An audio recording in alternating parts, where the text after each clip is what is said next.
काला सूट में क्यूट लागलू ओ काला अखियां की कजराई जान तू काला काला दिल कुट लागलू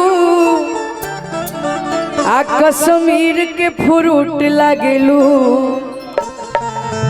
आ ब्लू सूट में क्यूट लागलू।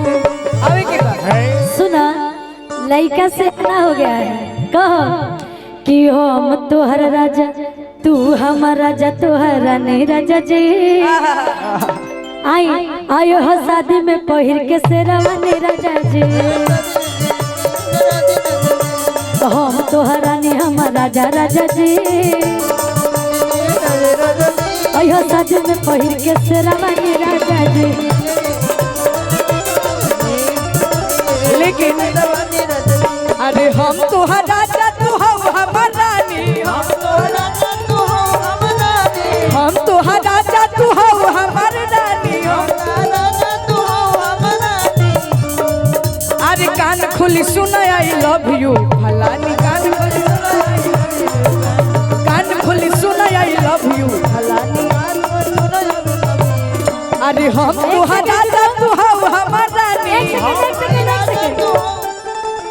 ई पापा जी की तरफ से आशीर्वाद मिलता कहते रहे हम तोहर राजा तू हमार रानी।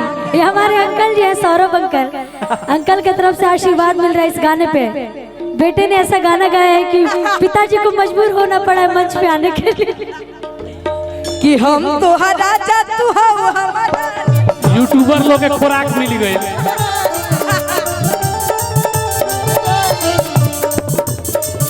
हेलो अरे हम तोहर राजा तू हो हमर रानी। अच्छा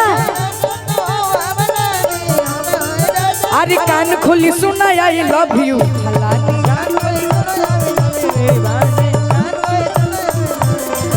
और का अरे बोलती के पानी जैसे छलक के जवानी बोलती के पानी जैसे छलक के जवानी अरे बोलती के पानी जैसे छलक के जवानी अरे कान खुली सुन आई लव यू।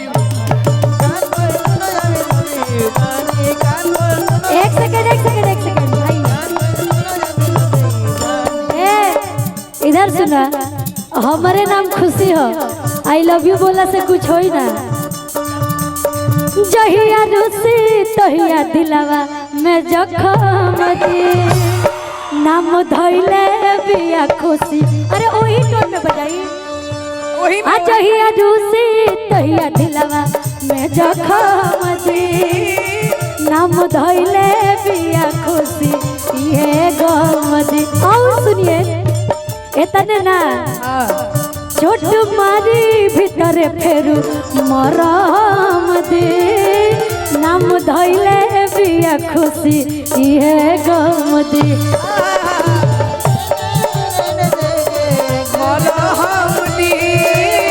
नाम धइले बड़ी खुशी उहे काम दे।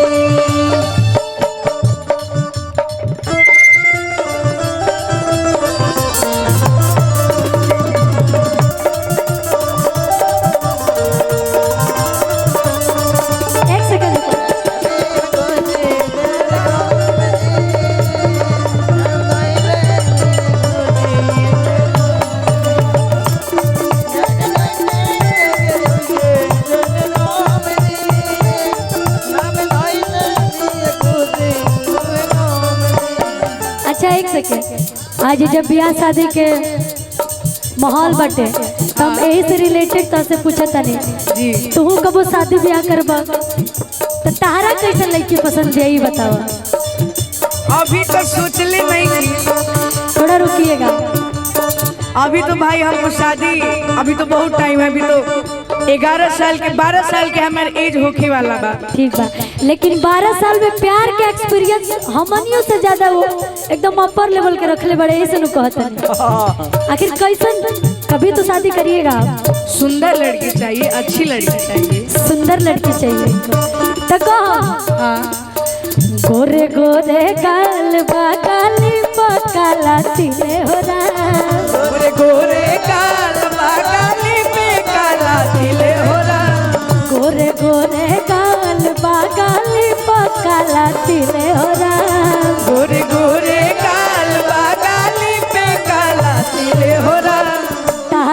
जैसन सुनर लइका तारा जैसन सुनर लइका किस्मत से मिले हो राम तारा जैसन सुनर लइका। ढेर सारा आशीर्वाद रवि चाचा जी की तरफ से। एक सेकेंड। और हमारे रवि अंकल की तरफ से बहुत सारा आशीर्वाद मिला और राजू अंकल की तरफ से बहुत सारा प्यार मिला। क्या तो हम बात? कहा अगर ऐसा चाचा जी लोग हमारा साथ रही, चाहे सौरभ अंकल हो गई, आप भी अंकल आइए, चाहे हमारे राजू अंकल